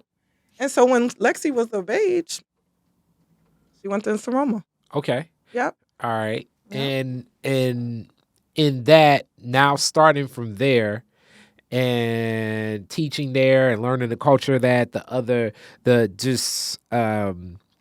what was the culture for you of the institution? What was the feel? What are the things that stand out when you think of that? Yeah, I think that as a hub, schools become cultural institutions in a lot of ways, whether we're talking about traditional schools or African-centered schools. Because out of those come subsidiary institutions, things that the community needs. It's where communities gather and they determine what's needed. And then it's up to those adults to develop the infrastructures that are adjacent that allow children to live out whatever those teachings are from that group, right? So no different with Nsoroma. But then I started digging into the history, and I would talk. Baba Malik is one of my jugnas. I talk to him regularly. We work on things all the time. Mama Neb, Gloria House Neb. Mm-hmm. These are just some of the people that I started connecting. But, it's a journey because you're not like, oh, this person, I got to go sit with this person. You're learning and observer. I talked about myself being an observer all the time. Mm-hmm. I'm sitting back and I'm just participating where it feels right for me and my spirit and observing and learning along that way. So that journey was deep for me. And so because there was, Bob Malik had the bookstore on Livernois. Black Star Community Thank you, Bookstore. Black Star. Mm-hmm. So because I was still in school up at Oakland University, dancing and drumming, I need to get drums. People are like, where do I get drums? Go to Black Star Community Bookstore. I go to Black Star. He has some drums. I get the drums. Who's going to help me repair these? Oh, go find this person. Go, So it's this web of learning and understanding. The community really starts coming to life in a functional and practical sense for you, more so than like a space where you're like, okay, let me immerse myself in this. You become more immersed as you practically are engaging more. Absolutely. And feeling welcomed inside of it. Absolutely. And you come in humbling. You come in learning. You can't come in. We talked about this with radio. You come in just seeing what works for you, because everything that's presented to you may not fit with who you are or where you're going. But, you respect it. You understand the connectivity of it all. I met Baba Kalinde for the first time. I met Mama Jandai, Mama Yana, still my Jegna to this day, right? Like all of these individuals I met, and then getting into the martial arts. Me and Lexi, we got into the martial arts with Mama Jandai, Mama Yana, like practicing with Baba Kalinde. And then so it just evolves through a natural interaction. So then, I learned about Aisha Shule and Baba Malik. He started Nsoroma out of being at Aisha Shule, and then, parting ways because his thoughts shifted, and he decided he needed to do something else. It's so funny that you talk, because and it's so funny. And this is where I guess I'm going to do the classic. It's like, Kari always talking in his interviews. But that's okay. I get a phone call from you in the fall of 2024. And you're like, hey, some of your interviews are helping in some of the research that I'm doing. Oh, yeah. Yeah, that's right. Even as you speak about that, I remember being at Aisha Shule as a student when Baba Malik ended up leaving Aisha Shule. All right. And the whole context of this. And I was just sharing the story not too long ago about how and why. Yeah. And as I remember from the lens of a kid. And from that lens, what it means and what it represented then. And also, my original Detroit is Different interview is with Baba Malik, where he shares his arc of the story of starting Nsoroma then, which is different than I'm sure he would tell it now. And also, my interview with Kwame Kenyatta. Yes. Because you uplifted that, like, a lot of this history of this. And Baba Kinfense has done a lot of intricate work on Mama Imani. That's right. And Mama Anamoe. That's right. And the work that they were doing with African Center schools. But I guess I see different links of this just from the oral traditions and the histories I get. Yes. And oftentimes a lot of this was incepted because of the context that a lot of the people that started the African Center schools and the Pan-African movement this was a movement, so people can kind of get the concept of this.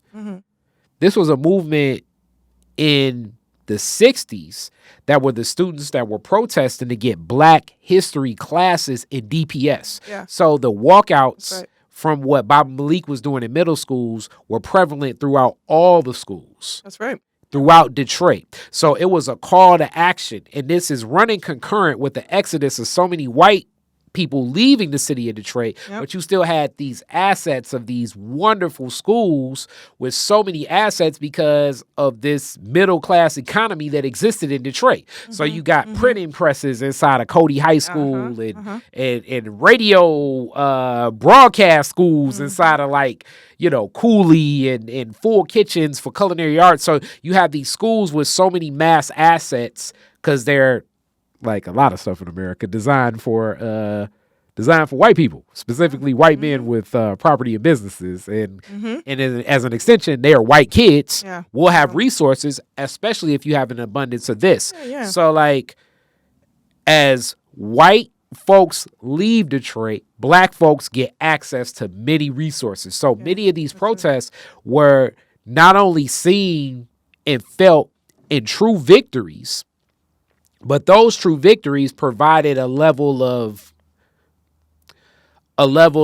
self-determination, a level of victory within Black consciousness more so than anybody. So I want you all to think about this. So think about it like this, like a Baba Jeff Edson. Shout out to Baba Jeff. So you're an 11th grader in school in the 60s. you organize a walkout, let's say in like April or March, for Black studies to be in your school. You come back the next year and you got Black principals, you got a Black studies department, damn near half the white teachers that were extremely racist, ain't no half.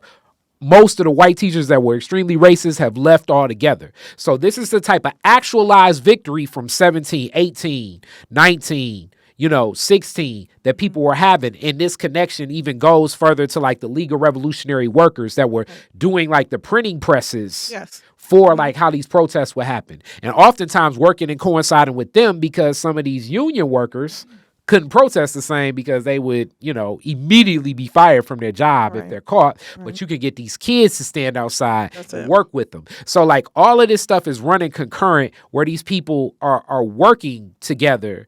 And many of these relationships continue to exist. Like you speak of Mama Aneb or Dr. Gloria House is coming here working with SNCC and organizing. Like all of this is happening from the lens of like these teenagers that eventually get in their 20s and say, okay, we're going to get into some African-centered schooling. And then by the time they 30 and 40 and have kids of their own, we got institutions. So I just want to frame this in a way that like people kind of get an understanding of some of the people that were associated with the seeds of this culturally, something that's going on from the lens of Black America. Definitely different in Detroit, as Detroit is different. But sometimes I think when we speak about this, it can be romanticized to an era of like, well, these Black people were so different, but these Black people were different because it was a different collective consciousness. The era was different. It was animated different. It was other things that were going on running concurrent in a wave to get there. And I just want to frame that because it's sometimes a lot of people our age will say, man, why are we such defeated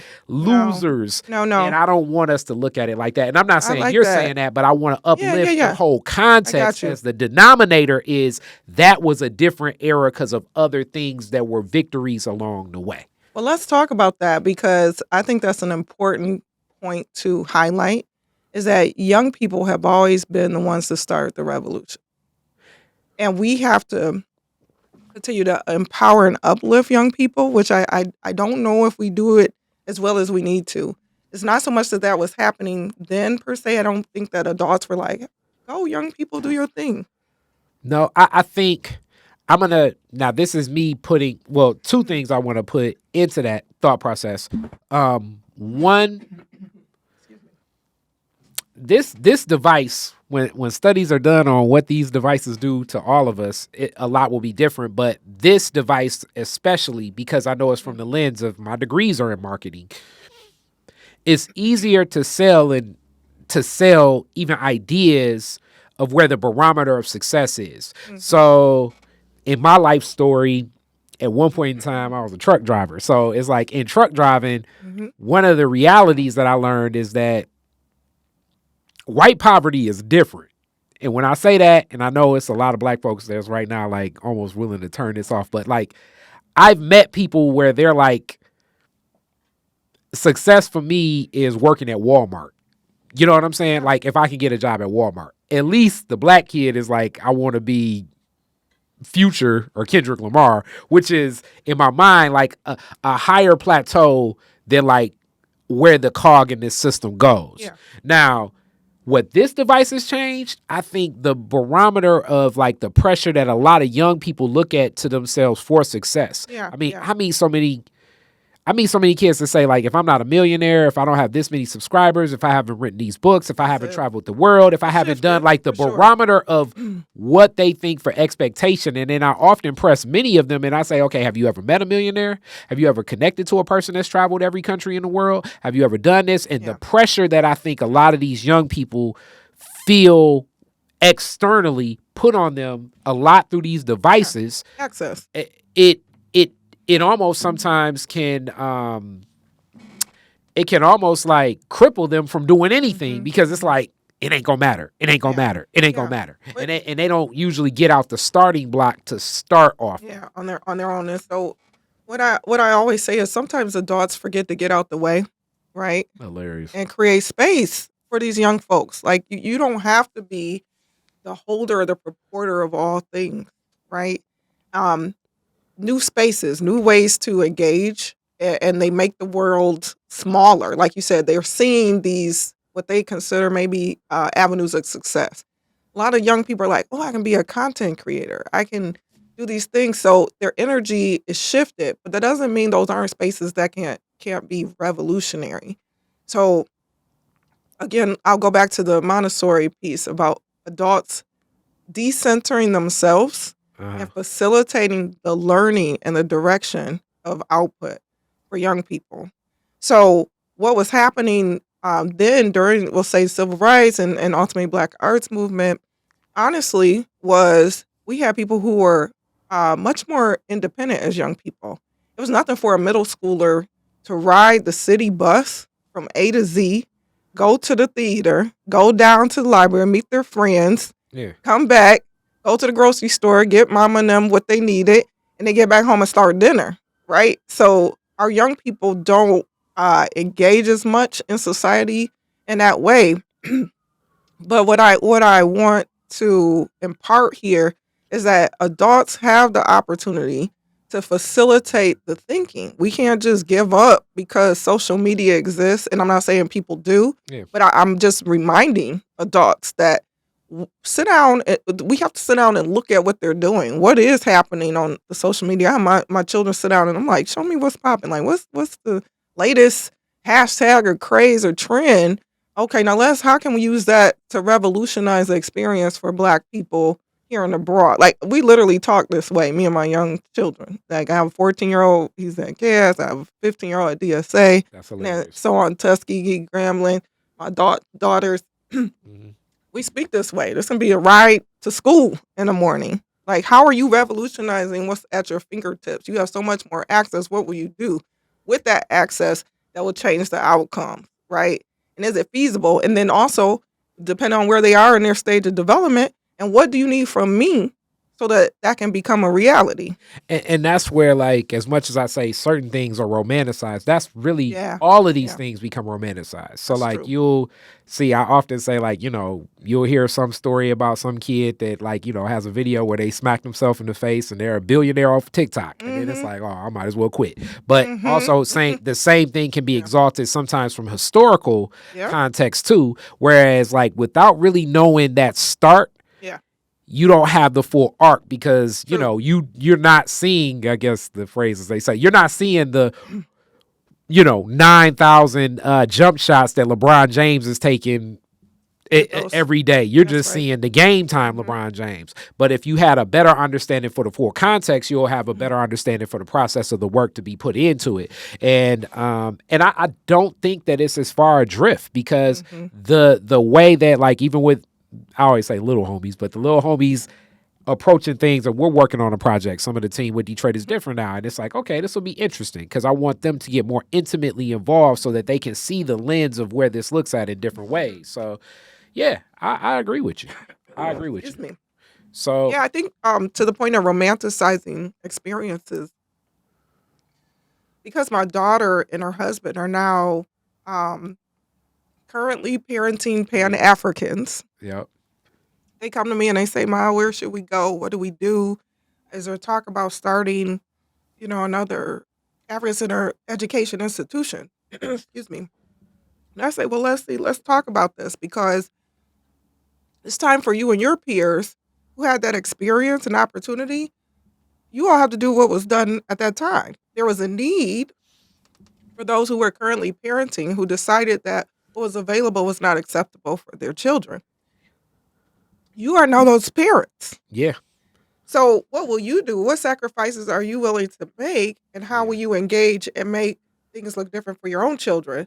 So again, that's me moving out the way because I could have said, okay, we're going to do this, this, and this as the grandparent. And I'm saying, no, boo. What we romanticize is that these institutions just existed without the blood, sweat, and tears. Yep. Right? And so you were a benefactor of other people's blood, sweat, and tears. They're planning their missed paychecks, no funds to do this or do that.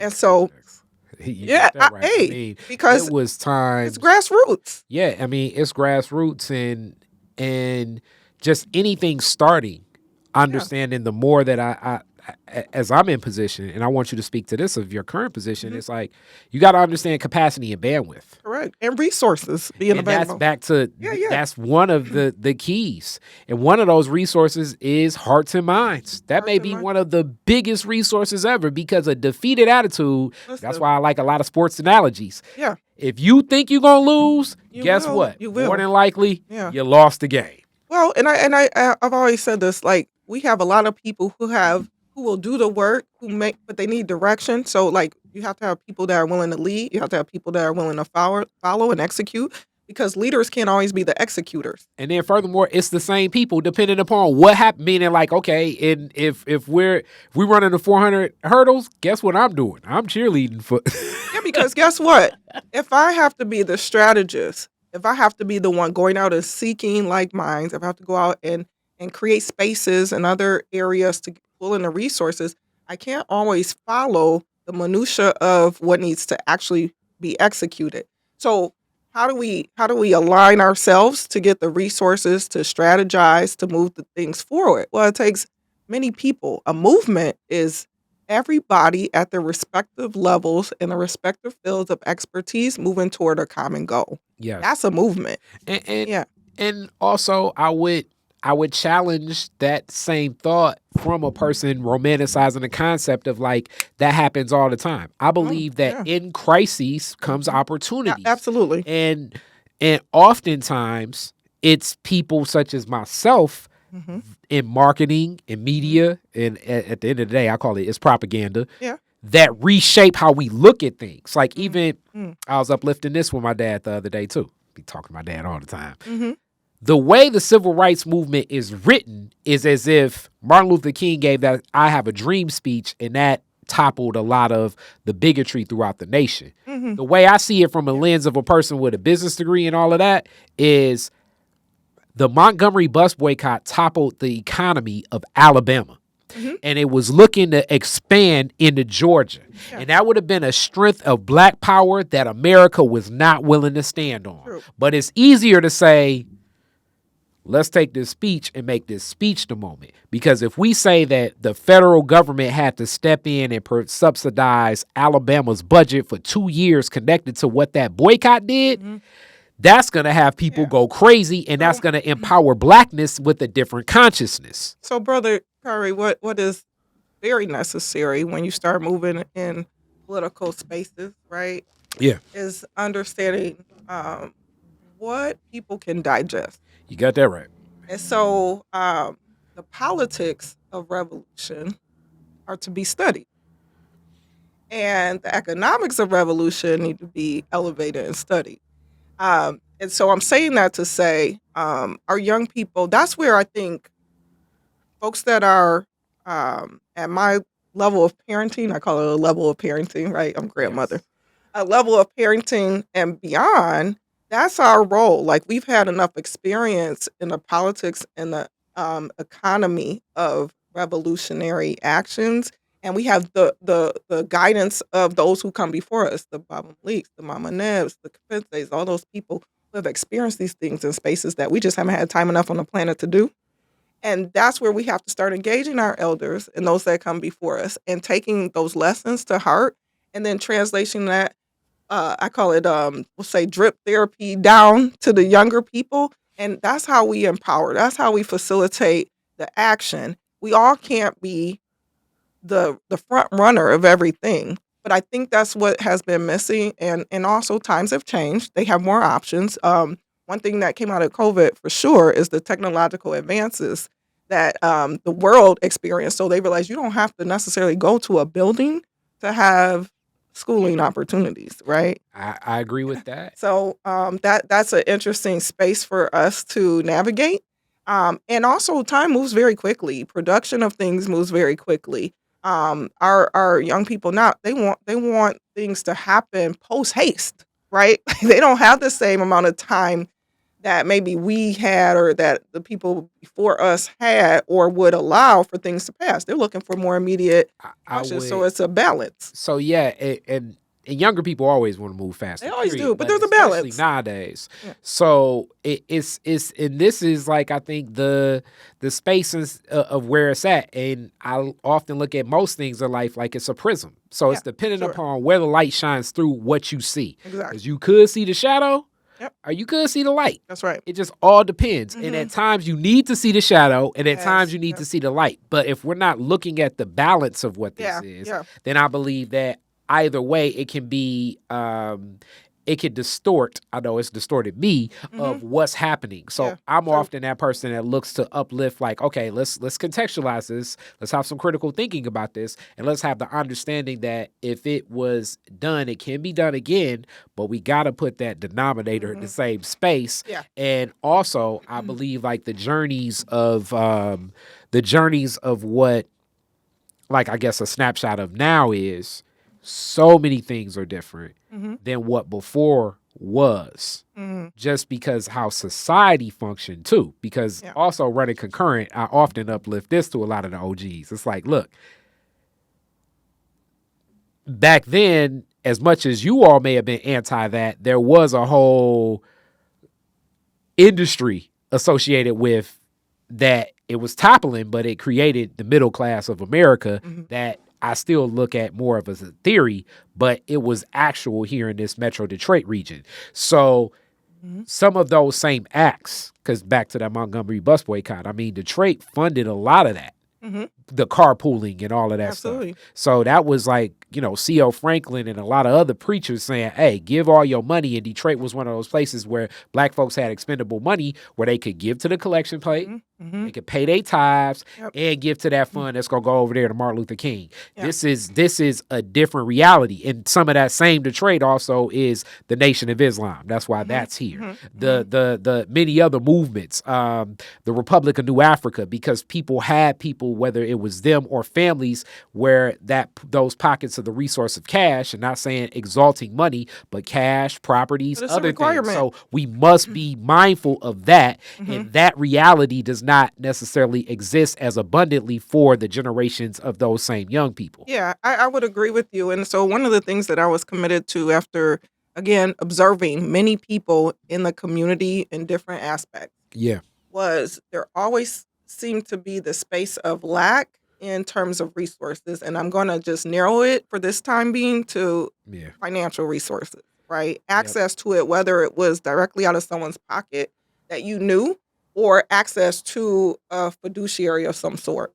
And so I would say, I might get some slack for this term, but you can't really go far with broke-ass revolutionary acts. You got to have some access. If you understand this work, like you said, C.L. Franklin, there were a lot of Muhammad Ali, different people were funding different actions. So it's not a slight on not having funds, because you can do a lot. Like we say, grassroots, I do it every day, all day, right? But we have to kind of elevate our thinking, and it's an evolution, because Baba Malik even talks about it. We talk, and he'll say, hey, I don't recommend doing none of this without no resources, because it's just too difficult. You can't sustain the work, and I'm paraphrasing some of the things he said over the time, but you can't sustain the work, because once you build an institution, people are going to come. And now you're responsible for those people that come. And if you can't create a space for them to matriculate to, right, then it's almost a disservice in some way, right? And so we have to think long term and be institution sustaining individuals and groups and community, that we have a place where we create a thought, we create mores and values of a certain genre. But where do those young people matriculate to when we've created them in this space of thinking? And with that, I love that. As we get to this close, I want to say the value of money here is the liquidity of it. So I'm going to give y'all a little bit more of an economic lesson. The liquidity meaning that it can exchange. Now, and I'm going to say this because I already know our interview, me and you together, it's going to be some revolutionaries watching this that say the devil is in the money of the white man and all of that. And that definitely we can get in arcs, and is some truth in that. in the argument there. But the value of it in this society is the liquidity. And the liquidity means that it can exchange. Meaning, so I'm going to have teachers. Those teachers will have children. Those teachers will have children that need food, and them themselves will need food. And they will have homes that, more than likely, because we live in Detroit in the wintertime, they're going to need some form of heat. Now, will it be people that choose to live off the grid in a tent? Possibly. But possibly everybody won't live with that. So hence, cash is the best option to give them something in exchange for their services, so now they can pay for what they need to do. Now, is it a way that you could work out something where it's like, hey, I'm an African drummer. Can I go to DTE? Can I drum for your African ceremony? And then y'all don't pay me for a couple I don't have to pay for this for a couple of months. Bartering. It's a possibility to barter. But then when we get into like all of the arcs of what's needed and what's bartering, hence the value of something that can exchange as a currency with liquidity makes sense. So I'm just framing that for y'all to have the understanding of why, because some of that same functionality, it's like, okay, can we get the African drummers to drum for the textbooks? Can we get the African drummers to drum for the building? Can we get the African drummers to drum for the food? Can we get the African drummers to drum for the textbooks? Can we get the African drummers to drum for the counselor, the principal, the building engineer, you know what I'm saying? So like, and it's a possibility where this could work. We just need the brother or sister to come together with the relationships with all of those people to take that exchange for African drumming. And if that person presents themselves, guess what? We in business. But right now, that has not manifested. And I do believe that you can work concurrently where you may be able to get something like that. Yeah. But then we got to even quantify how much drumming is worth a building versus how much drumming is worth a bag of groceries. Yeah. And I think another piece here is like, we don't want our currently parenting young people or current young people have to do exactly what had to be done some time ago. That's not evolution, right? They shouldn't have to start where they are, but they need to understand how their access and their privilege, I call it African privilege, their African privilege came about. So once they understand it, you have to understand your context of what sacrifice may look a little different from where it was 20, 30, 40 years ago. But there is a level of sacrifice and commitment and actual investment, whether it's time, whether it's money, whether it's comfort, right? There is an investment that must be made. And it just, again, getting on one page, again, access is different. Social media, internet makes things more connected, and they don't gather as much. You have a caramu, you have a potluck, a feast to gather to sit and work things out. But now they're going to hop on a Zoom. They going to meet online, so it's just different, and that connectivity looks different. So again, I think as the adults and I guess we the middle elders, I don't know what we call ourselves now, but you had the elders, and then what up, Unc? Who your uncle? Yeah, that's you. We auntie or uncle, right? We have a level of expertise and experience that we can offer, and whatever that is, we sometimes have to remember to move ourselves out the way. We cannot be the main characters for the whole time. I'm with you. And we got to empower the young people. So, but to that point, the impact of African-centered education in Detroit and to the next phase of excellence for our people is something that I'm really focused on right now in my studies as I move through this doctoral program. And I've been just, even before I started this doctoral program, just interested in the ways that African-centered education has impacted excellence. And so doing some level of expert interviews with people who have matriculated through one phase or another, and where they have landed in life and how that impact has shown up for them. And what do they need now to make sure that the next generation also is afforded the African privilege of having that access. And so that's something that I just wanted to make sure to highlight here, so that as I continue this work, that impact is to be studied. We have doctors, attorneys, we have community advocates, we have people like yourself, just storytelling and being the jellies. I use jelly instead of griot because we already know that's a francophone word, and there's colonized, so we're going back to the jellies who actually were the story. Okay, well, anyway, so we have people like yourself who are the jellies. Jessica Care Morris, she's a jelly, but just that adjacency to promoting Africanness, African-centered understanding And its relevance into developing giftedness and actually seeking out and highlighting talent and giftedness in our young people, Black people. And now you'll hear this term people have coined to make it, I say to make it more digestible to the masses, but they use the term culturally responsive pedagogy, right? There you go. Okay, and I hear that term. I'm not denoting that term at all or degrading that term at all. But I am specifically, while I understand that broadly, I am specifically and directly concerned with the promotion of Black talent and Black giftedness. And so no slight to that term. It's an umbrella. But I'm now focused in on all African-centered approach to promoting giftedness in our Black children. I'm with it. Yeah. So now, I got to hit you with the classic questions. Let's go. And then we over with. And thank you so much for this. This was a fun interview. Yeah. All right. Very first car. Year, make, and model. Year you got it. I don't even know. Maybe it was called a Fiesta. Okay. It was like a little tiny 2-door. It might have had, maybe there was 4 seats. Okay. I don't know who made it. All right. Where did you go when you first got it? Work. Okay. I went to work. Ain't that something? I worked at Ponderosa Steakhouse. Oh, man. And let me see. At that time, was I No, my first job was Ponderosa. No, I'm sorry. I was going to Hudson's. Because at that time, I worked at Hudson's. That's true. I was going to say, boy, those people asking you for chicken all day on Sunday. No, Hudson's. It was Hudson's at that time. Excuse me. Ponderosa, boy, run out of chicken. They'd be ready to attack you on a Sunday. It was terrible. I hated that job. Chicken. Yes, could not stand that. But no, it was Hudson's. I was working at Hudson's at that time. All right. You're the DJ at the end of the fireworks. Woodward and Jefferson. You get to play 2 songs. What you playing? Last night, a DJ saved my life. Okay, there we go. And I'm going to play some Fela Kuti. Okay, what song?